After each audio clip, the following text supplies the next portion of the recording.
यहाँ भागवत में, और मुझे मिली है मेरी सब्सक्राइबर, मेरी साथी भी ये दिल्ली से हैं, इन्हीं के घर में हो रही है, तो वो ज़बरदस्ती पकड़ पकड़ के ला रही है मुझे कि वीडियो बनावल मेरी। तो ये रही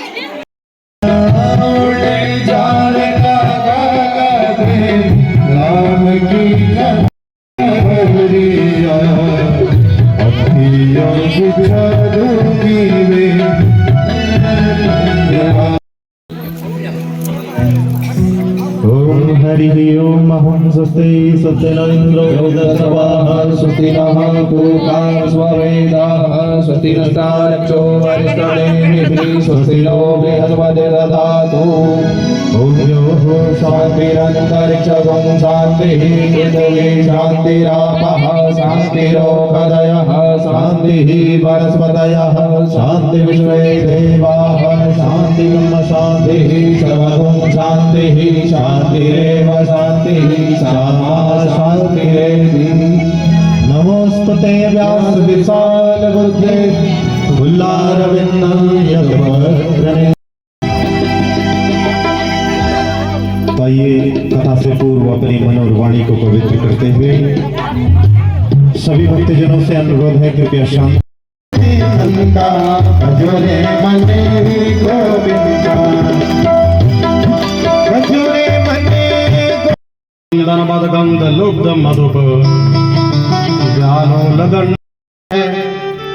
वह फल कलयुग में केवल भगवान के नाम का संकीर्तन करने से मिल जाता है, और केवल भगवान का नाम लेने में भी हम कंजूसी करते हैं। इससे बड़ा दुर्भाग्य हमारे लिए क्या हो सकता है। यदि हम काम कर रहे हैं, आटा छान रहे हैं, तो आटा छानते छानते भगवान का नाम का संकीर्तन होता रहे। आटा गूंथ रहे हैं, उस समय भी भगवान का नाम का संकीर्तन होता रहे। रोटी बना रहे हैं, उससे भी उस समय भी भगवान का कर लेते हैं। इसलिए कभी भी रसोई घर में यदि आप काम कर रहे हैं तो उस समय जितना हो सके भगवान के नाम का संकीर्तन करें, भगवान के नाम का जप करें। अपने घर में अगर चित्र फोटो वगैरह लगानी है तो भगवान के चित्र हो। जैसा हम घर में माहौल बनाएंगे उसी प्रकार से माहौल बन जाता है। बच्चे भी वैसा ही सीखते हैं।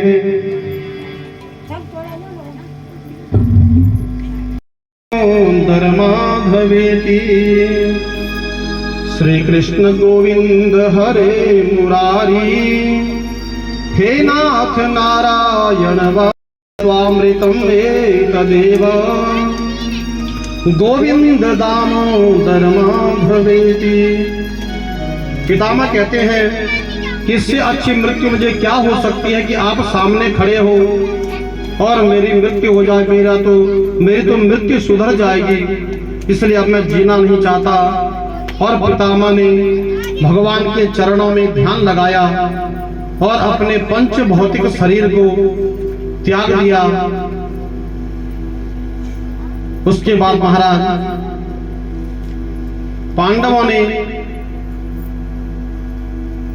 पितामह का में आग लगी तो उस जंगल में सभी भाग गए, पर लेकिन वहां एक लंगड़ा और एक बूढ़ा था, एक लंगड़ा और एक अंधा था। वो नहीं भाग पाए, जलने के लिए मजबूर हो गए। अचानक मन में एक बात सूझी कि अंधे ने लंगड़े से कहा कि मैं यदि तुम्हें कंधे में रखूं, कंधे में ले जाऊं, लेकिन तुम मुझे बताते रहना कहां पर दाएं चलना, कहां पर बाएं चलना, कहां पर सीधा चलना है।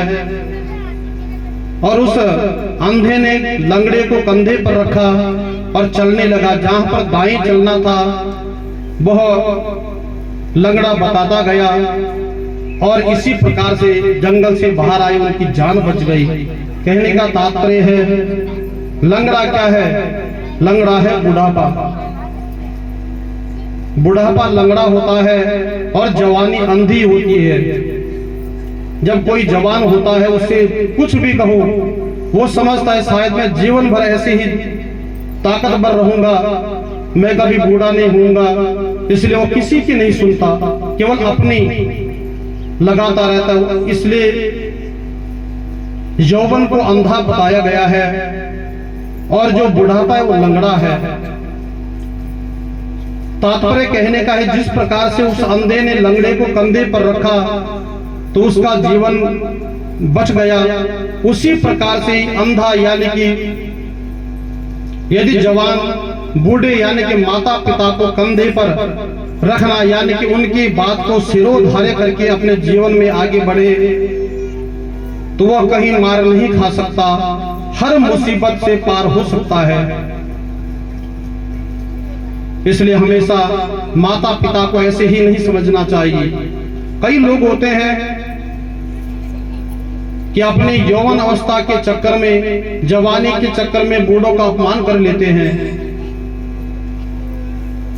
एक बार महाराज एक ट्रेन में कुछ बच्चे बैठे थे,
तो दोस्तों यहाँ भागवत में और मुझे मिली है मेरी सब्सक्राइबर, मेरी सास भी ये दिल्ली से हैं, इन्हीं के घर में हो रही है। तो वो ज़बरदस्ती पकड़ पकड़ के ला रही है मुझे कि वीडियो बनावल मेरी। तो ये रही।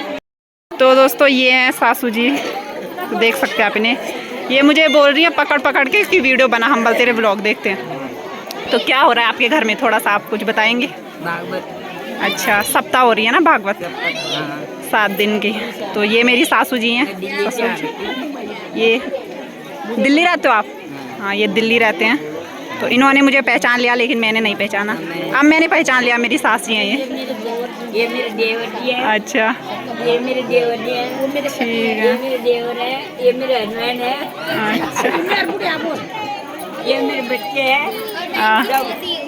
ठीक है। हाँ, तो अच्छा आपके ब्लॉग देखे। अच्छा, वैसे मैंने छोड़ दिया था बनाना, मैं नहीं बनाती थी लेकिन बोला उन्होंने तो मुझे बनाना पड़ रहा है। तो दोस्तों सभी हैं। रानी दीदी है। ठीक है।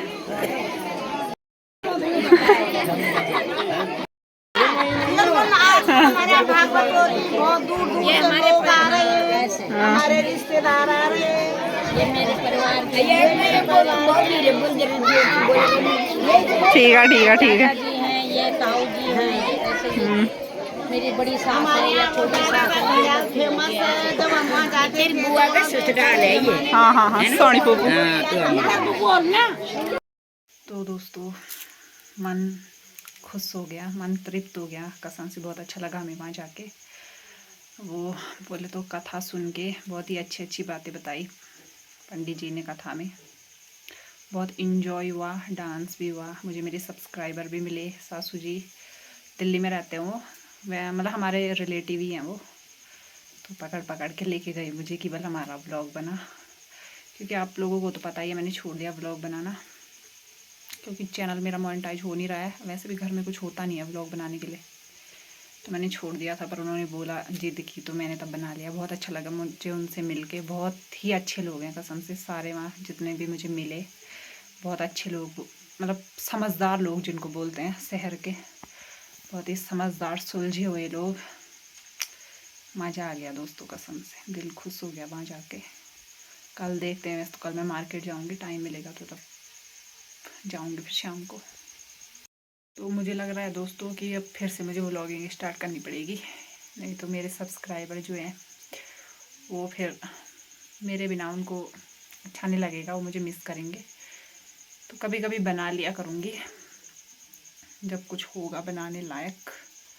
तो अभी जो दोस्तों मैं खाना बना रही हूँ डिनर, तो चलो खाना बनाते हैं दोस्तों और मिलते हैं आपसे नेक्स्ट व्लॉग में। तब तक के लिए बाय बाय, टाटा, सी यू। और बहुत अच्छा लगा मैं वहाँ जाके, कसम से क्या बताऊँ मैं। कल ले जाऊँगी आपको अगर गई वहाँ तो, नहीं तो मार्केट। Bye bye guys.